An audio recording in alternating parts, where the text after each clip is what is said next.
munaasabadani lagu qabtay dugsiga Turkisom ee magaalada Muqdisho ayaa lagu dhaarinayay ururka sagaalaad ee Kumandoska Xoogga dalka Soomaaliyeed ee Gorgor.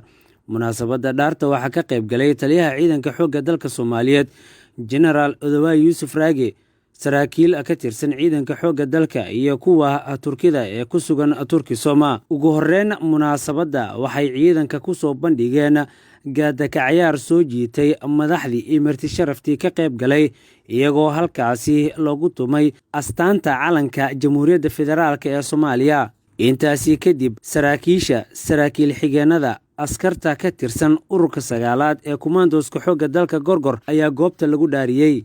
Taliyaha Turkisom u qaabilsan dowladda Turkiga General Salah Albaye ayaa goobta ka hadlay.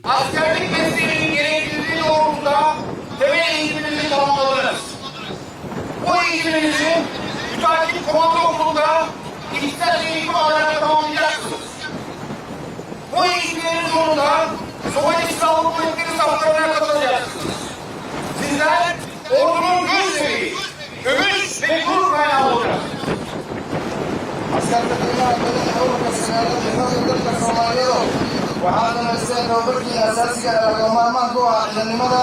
tababarkan kadibna waxaa tababarka ruqsa ku soo qaadan doontaan dugsiga tababarka Kumandoska Turkiga ee magaalada Isbaarta. tababarkan marka uu soo ilaanado waxaa qayb ka noqon doontaan sababta xoogga dalka Soomaaliyeed. waxaana aaminsan inaad ka mid noqon doontaan indhaha xoogga ka ashrafta iyo kuwa lagu faafo. taliyaha ciidanka xoogga dalka Soomaaliyeed General Odawaye Yuusuf Raage ayaa munaasabada gabagabadeeda hadalla dardaaran ka jeediyay.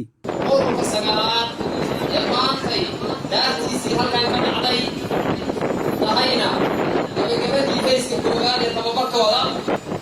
waxaa sharaf weyn inoo ah inaad ku soo biirtaan ciidanka xoogga dalka Soomaaliyeed, gaar ahaan cutubiyada gaarka ah ee Gorgor.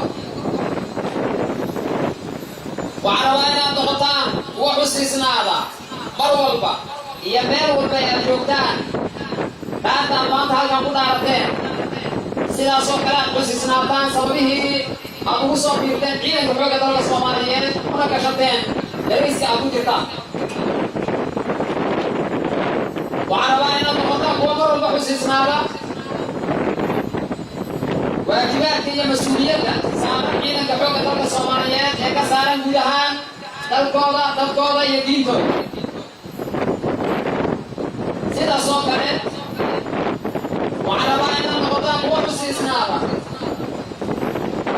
dhammaan tababarada kala duwan kuwaad soo qaadateen iyo kuwaad qaadan doontaan, oo aadan noqona kuwa hilmaamo uga taga meeshay ku mareen. taas waxay naga saacidi doontaa koruqaadista iyo xoojinta sharafka iyo karaamada madaxnimada Soomaaliyeed iyo guud ahaan jiritaanka dalka Soomaaliyeed. ururka sagaalaad ee Kumandoska Xoogga dalka ee Gorgor ayaa tababar ku qaatay muddo dugsiga Turkisom, iyagoo tababaro kale oo dheeraada ku soo qaadan doono dalkaasi Turkiga.